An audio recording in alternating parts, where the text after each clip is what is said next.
Alhamdulillah, wa salatu wa salam ala rasulillah wa ba'd. Assalamu alaikum wa rahmatullahi wa barakatuh. Soyez les bienvenus sur ce plateau aujourd'hui encore. Inch'Allah, nous sommes toujours sur la question de l'utilisation, du mauvais usage et aussi de l'abus de la notion de djihad. Moi, c'est toujours Teslim Adeyema et j'ai avec moi dans ce studio pour trancher cette question Oustaz Abrahman Moukaïla et aussi Oustaz Mohsin Hamza. Assalamu alaikum wa rahmatullah. Wa alaikum assalam wa rahmatullah. Oustaz, soyez le bienvenu. Dans ce 42e épisode de cette émission, Inch'Allah, nous aimerons aborder la question de la rébellion aujourd'hui. Oustaz, j'aimerais commencer avec vous. Et ma question aujourd'hui, c'est que quand est-ce que la rébellion, voire même l'insurrection, est-elle permise dans la loi islamique? Alhamdulillahi Rabbil Alamin, wa salatu wa salam ala Rasulillah. Dans la base du Sharia, il est strictement interdit de mener la rébellion et l'insurrection contre le gouverneur islamique. Ici, on parle des États, on parle de ceux-là qui sont des gouverneurs. Est-ce qu'on peut mener une rébellion contre eux? À la base, c'est interdit parce que le prophète Mohammed sallallahu alayhi wa sallam, il a dit, lorsque vous constatez que ça ne va pas au niveau du gouverneur, on ne le maudit pas. On peut toutefois lui envoyer une note, c'est-à-dire on voit quelque chose que ça ne marche pas. Le prophète Mohammed sallallahu alayhi wa sallam a dit, il a dit, c'est-à-dire il faut changer la chose, il faut réparer la chose, il faut apporter ta main pour pouvoir changer la chose. Et ça ne marche pas. Il faut demander une audience pour voir le gouverneur. Là, vous allez discuter tête à tête. Et le troisième, si ça ne marche pas, c'est à ce moment-là, il faut détester la chose. Ça s'appelle Atwafu Nal Iman. À cause de ça aussi, il faut beaucoup prier pour les devanciers, ceux-là qui nous gèrent. Je prends par exemple maintenant le nouveau président du Nigeria. Ce n'est pas le moment de le maudire, parce qu'il est au volant. Il est au volant, c'est lui qui va nous conduire pendant 4 ans. Il faut faire l'effort de prier pour lui. Quand elle lui inspire de bonnes idées, quand elle le guide, quand elle ne guide sait pas, faire le bonheur de la population. Donc, il a de bons conseillers aussi. Oui, également. Quand elle a un prix pour toute l'équipe, parce que s'il n'y a pas de lui, ben, c'est comme celui qui a la tête. Il faut prier aussi pour le gouverneur de chaque province, de chaque state, pour leur permettre de bien diriger la population vers le bon port. Maintenant, il y a eu des fois où c'est permis dans l'islam. Là, le prophète Mohammed sallallahu alayhi wa sallam, il a dit, lorsqu'on constate chez le gouverneur ce qu'on appelle al-kufr al-bawah, autrement dit, c'est-à-dire la mécréance qui est ouverte, la mécréance qui est vue, là on peut se soulever. Parce que lorsqu'on le laisse, il y aura des gens qui sont malades, qui ont des cœurs malades, ils vont le suivre encore et un peu transformer tout l'État en État, comment dit-on, État de mécréance. Nous parlons ici des États véritablement islamiques. Si nous sommes dans les pays laïcs, ça ne nous concerne pas. Parce que là, il a la constitution qui est là. Et on n'a pas forcément de... Parce que le pays ne nous appartient pas. C'est un pays laïque. On peut avoir tantôt un musulman à la tête du pays, on peut avoir tantôt un non-musulman à la tête du pays. Mais lorsqu'un non-musulman va commettre de shirk, tout d'abord la personne, il a dit un mouchrik. Si comme encore de shirk, encore ça change encore. Donc là, les gens disent, on ne va pas faire avec eux. Bon, le prophète Mohammed sallallahu alayhi wa sallam, il a rapporté un hadith, il a dit ceci. Les compagnons disent, qui a rapporté un hadith? C'est un Badakun as-Samit. Il a dit, Bayana Rasulullah sallallahu alayhi wa sallam, nous avons prêté serment au prophète Mohammed sallallahu alayhi wa sallam. Il dit, nous allons t'écouter et nous allons t'obéir. Il a dit, fil yusri wal usri. Si nous sommes dans l'aisance, on va t'obéir. Si nous sommes dans les difficultés, on va t'obéir. Wal manshati wal maqara. Wal manshati veut dire, tant que nous serons libres de nos mouvements, très motivés, on va te suivre. Lorsqu'on aura aussi des perturbations, on va te suivre. Autrement dit, les compagnons, ils ont prêté serment au prophète Mohammed sallallahu alayhi wa sallam pour dire, quoi qu'en soit les situations, on va t'obéir. Il a dit, wa Allah nous n'allons jamais retirer qu'on appelle la gouvernance, chez qui tu as remis la gouvernance. Il y a longtemps, le prophète Mohammed sallallahu alayhi wa sallam, il a responsabilisé des gens. Celui-ci, gouverneur de telle province, celui-ci, gouverneur de telle province. Il a dit, nous n'allons jamais leur retirer cette gouvernance. Il a dit, nous allons toujours suivre la vérité. Partout, nous allons toujours suivre la vérité. Là, et au moment où on sera face à l'ennemi, tu nous verras toujours dans le premier rang. Qu'est-ce que nous voulons étudier dans la Bible? Eux là, et voici ceux qui nous ont prêté serment. La plupart des compagnons, s'ils prennent l'islam, voici le serment, l'allégeance qu'ils prêtent au prophète Mohammed. Et ceci là, c'est valable aussi pour également de suivre qui nos devanciers. Donc, la rébellion dont on parle ici, c'est lorsque le shirk là est visible. Donc, nous allons voir ce que le prophète Mohammed il a dit, et le hadith là que j'avais cité, il a cité la fin, il a dit, à moins qu'il ne vous ordonne de pécher aux vêtements. Ça s'appelle Kufr al-Bawa. On va le suivre le devancier dans un état islamique bien sûr. Et lorsqu'il va nous ordonner maintenant de voir le shirk, ou bien le ouf, qui est Bawa, qui est clairement. Ils ont demandé le shirk féminin pour dire qu'est-ce que c'est le Kufr al-Bawa. Elle a dit que c'est quoi? C'est ce qu'on voit clairement. C'est le shirk, mais le kufr qu'on voit de façon clairement. Si il n'y a pas de kufr, ça prend en compte déjà le shirk. Mais s'il n'y a pas de shirk, ça prend en compte déjà le kufr. Donc, le kufr qui est vu de façon visible, ça fait 1. 2, on doit être certain que ce n'est pas un péché. Parce que là, le péché à part, il a le kufr à part. Non, le péché, c'est lorsque vous transgressez les limites d'Allah. Ça peut aller. Le kufr aussi peut prendre qu'on appelle la tenue du péché, mais le kufr reste toujours le kufr à part entier. Et troisièmement, il a dit, le chien féminin, il a dit que ce kufr-là ne soit pas quelque chose qui est ihtimalat, il dit, ça donne beaucoup de sens, ça doit être clair. Vous voyez, maintenant, on voit, je vais donner un exemple papa, on voit un gouverneur qui dit maintenant que, bon, dans un état islamique, il dit, l'alcool est permis. On a dit, tout le monde a dit, mais l'alcool n'est pas permis. Le quoi, non, lui a dit que l'alcool est permis. Que lui a légiféré l'alcool. Parce qu'il a commis le kufr. Quel kufr maintenant? Parce qu'il a rendu ce cas-là rendu illicite, licite. Dans ce cas, on nous demande de se lever contre cette personne-là. Donc, mais dans d'autres cas où il a commis de péché, non. Là, on n'a pas le droit de se lever contre lui. On n'a pas le droit de le renvoyer, de le retirer ses droits. De façon succincte, ce qu'il faut retenir tout simplement, si nous sommes dans un état islamique, tant que le gouverneur ne mène pas un kufr qui est bawah, qui est clair, on n'a pas le droit de se soulever contre lui. Mais il a besoin plus de prières. Même si on met des péchés, on va le laisser là. Jusqu'au point où il intervient vers la suite, il a dit être dirigé par quelqu'un qui est injuste pendant 10 ans, c'est mieux de ne pas être dirigé pendant un jour. C'est-à-dire que c'est mieux d'être dirigé par quelqu'un de ne pas avoir une devancier pendant un jour, c'est-à-dire une seule journée. Parce qu'en islam, on va avoir toujours le devancier. Et ça se montre à travers nos pratiques, nous les musulmans. Donc voici un peu. Maintenant, on va revenir un peu au pays laïc, si vous me permettez bien. Au pays laïc, nous avons souvent des grèves, des sit-ins. Même si c'est permis dans un pays, le bien, c'est de ne pas détruire les biens publics. Souvent, lorsqu'il y a des marches, il y a des sit-ins, des grèves, pour montrer nos mécontentements. Les gens détruisent les voies, ils détruisent les biens publics, ils volent, ils font ça, ce n'est pas bon. Le musulman n'a pas le droit de participer à ce genre de choses-là, même si le pays vous donne le droit de faire les grèves, de faire les marches, de faire les sit-ins. Parce que ça semble un peu à la rébellion. Donc on réclame les droits comme sur le second, on a les syndicats, même si on nous donne le droit de marcher, de monter notre mécontentement, on n'a pas le droit de détruire les biens publics, de voler, de brûler les stations, de casser les voitures, de violer les femmes. Ça ne révèle pas des bonnes actions du musulman, ou bien des morales du musulman.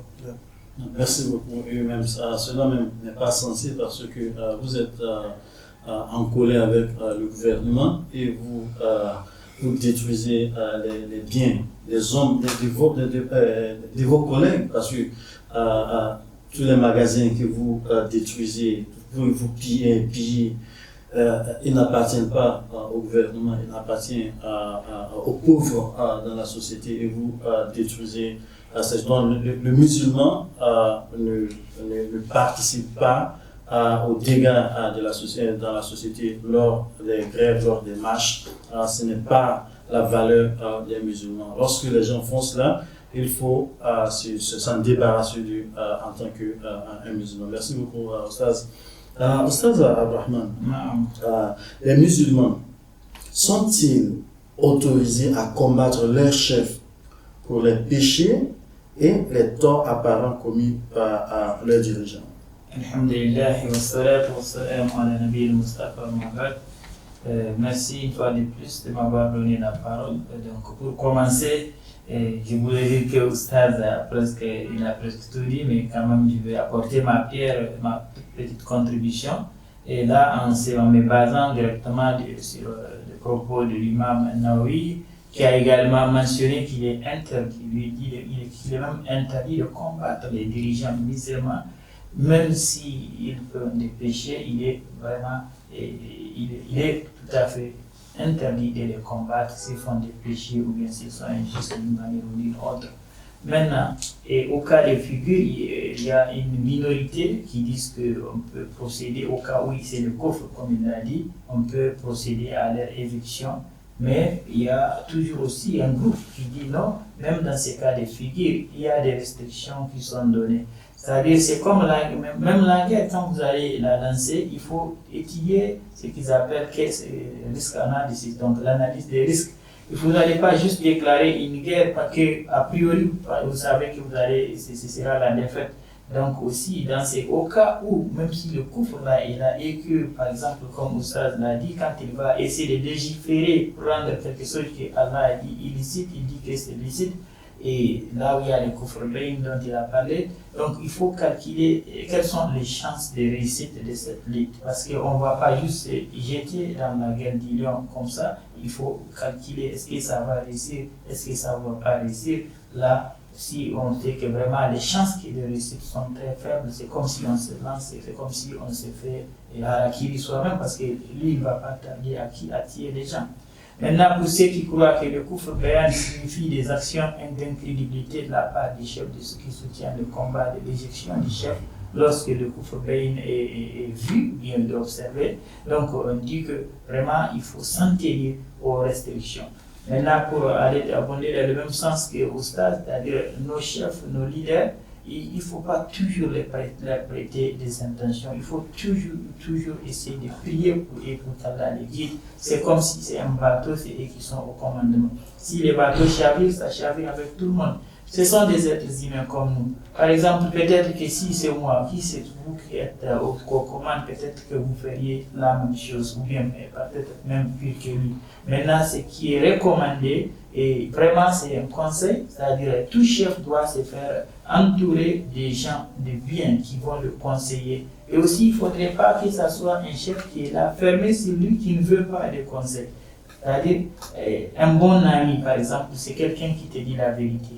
Au cas où tu es en erreur, tu dis qu'un tel qui est en erreur, même si sur le champ vous n'êtes pas d'accord, content, vous allez vous réaliser que cette personne-là, elle a vraiment raison. C'est-à-dire aussi pour ouvrir une petite parenthèse, de nos jours, les savants ou bien les croyants, chaque croyant doit faire sa mise à jour. Ton époque, il faut la connaître. Et la parenthèse dont j'ai parlé, nous avons une plateforme de nos jours de ce qu'on appelle WhatsApp, un groupe WhatsApp. On a montré un chef, c'est même un chef d'État qu'on a montré dans une réunion en train de c'est comme si on l'a montré, il était en train de danser. Quelqu'un a intervenu dans le groupe, il a dit regardez les types de gens qui sont en train de gouverner. J'étais obligé de retruquer, je lui ai dit interne, il faut faire très attention. Ce qu'il est en train de faire, c'est pas lui, c'est l'ordinateur. C'est-à-dire qu'on l'a fait danser, il ne dansait pas en réalité. Je lui ai dit que j'ai eu la chance de faire une étude dans ce sens-là. Il y a ce qu'on appelle les deepfakes. Donc vraiment, c'est un deepfake, il faut faire attention. Ça veut dire que parfois aussi, nous, on veut vite aller en besogne, on veut juste condamner quelqu'un. Même en islam, on dit, s'il y a quelqu'un qui vient avec une information, d'abord, il faut la vérifier. On dit l'historicité d'un événement suppose sa véracité. Il faut d'abord vérifier ce qu'on vous a colporté, si c'est bien ou si c'est vrai ou si ce n'est pas bien. Donc c'est là qu'il s'agit. Aussi, il y a là où Omar ibn Khattab, il a également déclaré que le prophète Mohammed, dans son dernier serment, il a dit que si quelqu'un fait les serments d'allégeance à quelqu'un et sans consulter les autres musulmans, alors celui-là qu'il a suivi ne devrait pas recevoir l'allégeance. Parce que de peur que les deux ne soient tués. Donc c'est dans Bukhari. Et sur la base de ce qui précède, on dit que lorsqu'ils sont invités à unir leurs forces par des individus qui sont prêts à prendre les armes, la non-obéissance, c'est ça qui est recommandé. Un groupe de gens vient, il lui dit qu'on prend les armes contre celui-là et on dit qu'on privilégie la désobéissance. Donc il faut beaucoup privilégier la désobéissance. Il est aussi contenu dans le hadith énoncé dans Sunan Ibn Majah et dans la Sunna Ibn Abi Hassan sur l'autorité d'Abbas Ibn Malik que le messager d'Allah, bénédiction et salut sur lui, a dit: certaines personnes ouvrent la porte au bien et ils ferment la porte du mal, tandis que d'autres ouvrent la porte du mal et ils ferment la porte du bien. Donc il y a deux groupes de gens. Il dit ceux qui ouvrent la porte du bien, c'est ceux à qui Dieu a donné la clé du bien. Et ceux qui ouvrent la porte du mal aussi, c'est ceux qui ont la clé du mal. Donc il faut espérer que nous soyons du bon côté. Maintenant, en conclusion, on dit la rébellion ou l'insurrection n'est pas permise dans l'islam et on ne peut pas combattre un chef à cause des péchés qu'il a commis ou des péchés commis par ses disciples. Masha'Allah. Donc dans l'islam, on ne se lève pas en rébellion contre les dirigeants qui commettent des péchés. Ce sont des affaires personnelles lorsqu'ils commettent des péchés, à moins qu'ils commettent des actes qu'on considère kufr bawa, les actes comment dirais-je, du rejet d'Allah subhanahu wa ta'ala.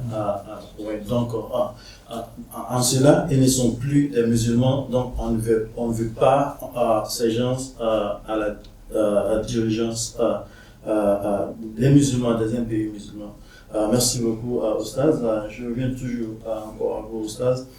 Qui a l'autorité légitime de déclarer la guerre ou le djihad armé, le djihad militaire? S'agit-il seulement d'un chef politique ou pourrait-il aussi être le spécialiste ou le chef religieux d'un groupe, par exemple un imam de la mosquée, parce qu'il est aussi un dirigeant? On dit que ce sont les dirigeants qui ont le droit de déclarer la guerre. Donc, de quelle sorte de dirigeants parle-t-on? L'imam de la mosquée, le président de la République, le chef suprême? Qui est-ce que cette autorité? Alhamdulillah Rabbil Alamin, wassalatu wassalam ala Rasulillah. L'autorité légitime de déclarer la guerre dans un pays, qu'il soit laïque ou bien musulman, je ne parle pas d'un pays laïque comme le nôtre, c'est le président. C'est le président. Et le président, souvent, il a autour de lui une équipe ministérielle avec qui il travaille pour prendre des décisions. Et ces ministres sont des gens spécifiques dans des domaines spécifiques. Pour les pays de musulmans, c'est également, on va dire, le calife ou bien l'amir, c'est lui qui prend la décision. Ce qu'il faut noter, aujourd'hui, on voit les gens se lèvent, surtout les pays laïcs. Dans un pays laïque, on respecte les lois qui sont dans le pays. On a l'obligation de respecter les lois qui sont dans le pays autant que nous pouvons, et autant que nous pouvons aussi contourner lesquelles sont contre les lois de l'islam, les objectifs de l'islam. C'est pour cette raison même qu'on doit participer dans la politique des pays laïcs pour pouvoir contourner aussi les règles, les politiques qui sont contre les règles de l'islam. Oui, exactement, je suis totalement pour avec vous, mais il faut noter que ceux-là qui doivent représenter les musulmans dans ce genre de institutions, ça doit être des musulmans avertis pour que nous ayons des résultats conséquents. Maintenant, revenons ici pour, comment dit-on, l'autorité. Pas seulement la guerre, tout ce qui a rapport comme le fait de faire l'obéissance, la loi des talions, le fait de faire le tahdir, la méfiance à quelqu'un, le fait aussi de faire également le hudud, c'est-à-dire les punitions. Tout ça là, ça doit être venu d'une autorité émanate, ça doit être émanate d'une autorité compétente. Vous voyez? Parce que si nous ne définissons pas les prérogatives de chaque personne dans la gouvernance, on risque d'avoir des amalgames. Celui-ci va se lever, il va dire ce qu'il veut, ce que nous ne voulons pas du tout. Le prophète Mohammed sallallahu alayhi wa sallam, ou bien je vais dire tout d'abord Allah subhanahu wa ta'ala, il a dit dans le Coran de Sourate An-Nisa, verset 59, il a dit Ya ayyuhalladhina amanu, ô vous qui avez cru, ati'u Allah, obéissez à Allah, wa ati'u ar-Rasul, obéissez également au prophète, wa ulil amri minkum, il a dit aussi d'obéir à ceux-là qui détiennent le commandement. Si vous êtes dans un pays laïque, ceux-là qui détiennent le commandement, vous la connaissez, tant qu'on ne vous demande pas d'être contre vos valeurs en islam, il faut respecter. Mais si on vous donne même, si on vous met dans les contraintes, il faut le faire. Il faut le faire. Parce que lorsque vous êtes dans les contraintes, vous êtes pardonné. Mais pour les États islamiques, il faut les respecter à la lettre. Parce qu'eux seront là pour préserver les objectifs de l'islam. Et on dit c'est-à-dire, lorsque vous avez des points d'ombre, il faut chaque fois se référer au Coran et à la tradition du prophète Mohammed sallallahu alayhi wa sallam. Nous avons le hadith que l'Oustad avait cité de Omar ibn Khattab. Il a dit, lorsque quelqu'un vient pour vous, vous rassemblez deux ou trois, c'est toi le président désormais. Il dit, il faut refuser. Il ne faut pas accepter cette allégeance-là. C'est ça que le règlement dit. Si vous le faites dans votre tuer, vous risquez d'être tués vous tous. Parce que vous ne pouvez pas se lever maintenant vous dites, c'est toi le président, c'est toi le gouverneur, tu vois mieux les choses. Non, on n'accepte pas l'autre. Vous allez semer rien que de discours dans la société. Donc c'est ça le roi a dit, ne le faites pas. Ça vous risquez d'être tués. Nous avons Imam Bukhari, tout le monde connaît Imam Bukhari, c'est lui qui a compilé le livre de Hadith, c'est parmi les livres les plus authentiques dans tous les livres de Hadith, avant les livres d'Imam Bukhari, même si d'autres soutiennent Imam Muslim. Et Imam Bukhari, il a qu'on appelle donné le chapitre il a donné un nom, parmi les chapitres au niveau de Djihad, il a donné un chapitre, un nom, il a dit le combat se fait sous un imam et il sert de bouclier contre l'ennemi. Donc regardez le nom qu'il a donné à ce chapitre, le combat ça se fait sous un imam.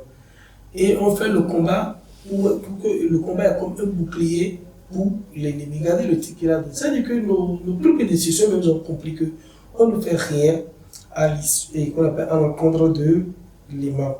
Et le prophète Mohammed sallallahu alayhi wa sallam a dit, celui qui me suit Allah et celui qui suit mon chef, c'est-à-dire celui qui va venir après lui être l'amir, et celui-là qui m'a suivi, celui-là qui le désobéit également, il m'a désobéi. De façon succincte, ce qu'il faut retenir, si on parle de djihad, nous sommes dans le cas de djihad, et une bataille militarisée, il faut forcément que ça soit émanant du gouverneur, du chef de l'État, chef des musulmans, l'amir des musulmans, le calife des musulmans. C'est de lui que ça doit venir l'ordre de combattre les ennemis. On ne doit pas se voir 5 à 4 quelque part et prendre des décisions d'aller combattre les gens. Ça ne se repose pas sur les règles de l'islam. Merci beaucoup, Stade. Je crois qu'il est très très important de comprendre cela. Et il y a d'autres points qui vont se demander pourquoi attendre que le chef de l'État, le dirigeant, est celui qui va prendre la décision. C'est parce que ceux-là, ils comprennent très bien le territoire et ils ne prennent pas les décisions personnellement. Ils ont aussi des gens, ils ont aussi des conseillers avec qui ils s'assoient. Ils font le constat de la situation. Et ils essayent aussi, il y a plusieurs choses qu'ils font. Ils ne se lèvent pas seulement et disent parce que les ennemis ont fait ceci, on les attaque. Vous voyez, donc il faut... Ce qu'il faut noter aussi, vous allez voir que ceux qui mènent des rébellions contre ces gouverneurs, et bien sûr là qui s'opposent, vous allez voir que ce sont eux qui perdent le plus. Tout d'abord, les gouverneurs sont bien protégés, les enfants ne sont pas au pays, ils sont dans les grandes universités à l'extérieur, les familles sont protégées jusqu'à leur temps. Et vous, les pauvres qui dites non, vous tuez avec les forces de l'ordre, vous bombardez avec des gaz lacrymogènes, tout ça, là, vous allez voir que ce sont les pauvres là qui perdent. Parce que si vous lancez la guerre de votre côté, si ça commence, le gouvernement peut se protéger. Mais vous qui avez lancé la guerre, je ne suis pas sûr que vous allez tenir. Parce que vous n'avez même pas d'armement, vous n'avez même pas de campement. Vous voyez, tout ça n'a même pas de stratégie. Donc, on doit être intelligent. L'islam nous enseigne tout ceci, c'est pour préserver ce qu'on appelle la vie. C'est-à-dire préserver la vie des gens. Masha'Allah, merci beaucoup. Oustaz Abdelrahman, dans ses explications, Oustaz Mohsin nous a donné quelques preuves dans le Coran qui démontrent que les musulmans ne doivent pas prendre la loi dans leurs propres mains. Y a-t-il d'autres preuves textuelles interdisant aux gens de prendre la loi dans les mains? Une fois de plus, merci. Au fait, en islam, il y a là où on a dit par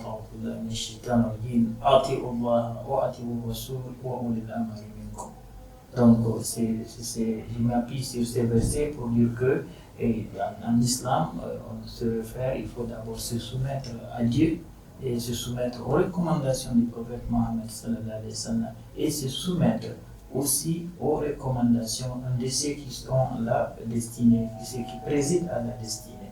Donc on ne doit pas s'élever de façon isolée, s'exposer et prendre des décisions au nom de quoi? Parce qu'on n'a aucune légitimité. Et ceux qui ont la légitimité, si d'une façon ou d'une autre, parce que la guidance, ou du moins être chef, c'est Allah qui place qui il veut et celui qui donne la royauté à qui il veut et il l'arrache à qui il veut.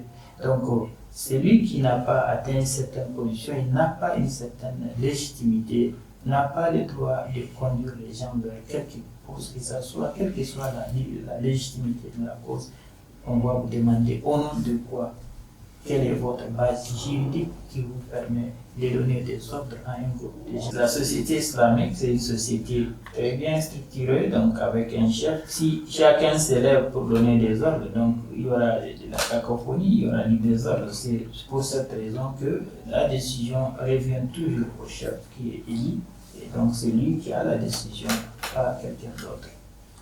Inch'Allah, merci beaucoup. Oustaz Mohsin, je ne sais pas sur cette question, est-ce que vous avez un dernier mot avant qu'on termine?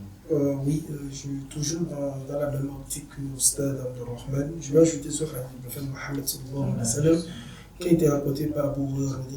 Nous avons 5 bonnes moines et il a posé la question au prophète Mohammed sallallahu alayhi wa sallam pour dire, et s'il arrivait, je trouve quelqu'un avec ma femme, est-ce que je dois attendre les 4 témoins d'abord ou bien je dois l'exécuter? Il a dit non, tu dois attendre. Il a dit non. Et que je jure par toi, prophète sallallahu alayhi wa sallam, avec la vérité que tu nous as apporté, le Coran, si je touche, je vais le tuer. Il a dit non, il faut écouter le chef. C'est pour dire que si nous sommes dans un état laïque comme le nôtre, on n'a pas le droit de prendre de faire les sentences, de prendre les sentences de nos propres mains. Ça peut tourner contre nous. Oui, moi j'en ai vu plusieurs fois là, des gens, et il veut se revendiquer, aller à la police, prendre la convocation, convoquer la personne, aller chez les autorités, l'huissier, le convoquer, ils prennent le verdict eux-mêmes et finalement ça tourne contre lui, se retrouve en prison, se retrouve dans les mailles de la loi. Donc le gouvernement Mohammed sallallahu alayhi wa sallam a dit non, ne le fais pas, tu n'as pas besoin de le tuer. Plutôt il faut écouter le chef. Donc il faut aller maintenant voir le chef pour dire voici j'ai trouvé ma femme, voici, et le chef maintenant va prendre sa responsabilité pour jouer le rôle. Là, nous avons une montagnard qui a dit ceci, il a dit 60 ans qu'on appelle d'un amir injuste vaut mieux qu'une nuit sans autorité. Avoir un injuste à la tête pour nous diriger pendant 60 ans, c'est mieux que d'avoir de ne pas avoir personne qui va nous diriger pendant même pour une nuit. En conclusion, nous pouvons dire ceci, le droit légitime de déclarer ou de mettre fin à la guerre, ça revient à qui? À l'autorité. Le traité et les alliances, ça ne revient pas à une petite personne d'aller faire les traités, les alliances, donc ça revient à qui? À l'autorité. Le fait de décider le sort des prisonniers, ça ne revient pas. Récompense, ça revient à qui? Aux autorités. Et également le fait qu'on appelle d'utiliser les armes et autres, ça revient à qui? Aux autorités, ainsi de suite. J'avais cité ça au début pour dire même les punitions, les puissances, l'application de l'ordre de talion, ça revient à qui? Aux autorités. Et pour finir, je vais citer ce verset d'Allah, dans Sourate 68, Allah dit ceci: obéissez à Allah et son messager. Voilà, Allah dit, ne formez pas des clans, ne formez pas des clans. Voici, nous sommes du nord, nous sommes du sud, on ne veut pas faire avec telle ethnie, ne formez pas des clans. Si vous le faites, vous allez fléchir et perdre votre force. Parce qu'on dit l'union fait la force. Donc si vous disputez et vous dispersez, l'ennemi va venir, il va vous combattre. Et Allah dit, wasbir, faites quoi? Soyez endurants, ayez la patience. Inna Allaha ma'a sabirin. Tous ceux-là qui sont des endurants, les patients, Allah est toujours avec eux. Si on dit Allah est toujours avec eux, ça s'appelle Mayatullah. Allah est avec eux, ça veut dire que vous n'allez pas perdre. Si vous observez la patience, tôt ou tard, vous allez réussir. Vous allez réussir, vous allez bien mener les affaires. Donc, toujours pour dire qu'on n'a pas le droit de prendre les autorités, qu'on appelle les décisions du pays, pour dire, bon, nous on a compris de notre manière. Non, ça doit être centralisé. Et nous avons des choses qui vont nous gérer. Même si ces gens, tant qu'ils ne commettent pas de kufr bawa, qu'est-ce qu'on fait? On continue à les obéir. Merci beaucoup, Oustaz. Je crois que dans tout ce qu'on vient de dire, on voit que on voit l'importance de l'autorité, du respect à l'autorité. Et en tant que musulman, on n'a pas le droit de prendre la loi en main. Donc, il faut toujours passer par la structure par la structure de l'État. Il y a des structures de la prise de décision dans l'État. Donc, il faut toujours passer, soit à la police, soit dans les cours. Ils sont très très importants. On ne prend pas les lois dans ses propres mains en tant que musulman. Il faut toujours suivre la direction de l'État. Merci beaucoup, Oustaz Mohsin, Oustaz Abdrahman. Merci pour votre pour la lumière que vous avez mis vous avez fait plutôt sur ces questions. Et merci aussi à nos téléspectateurs. Inch'Allah, nous sommes arrivés à la fin aujourd'hui encore et on se retrouve dans l'épisode prochain. Assalamu alaikum wa rahmatullahi wa barakatuh.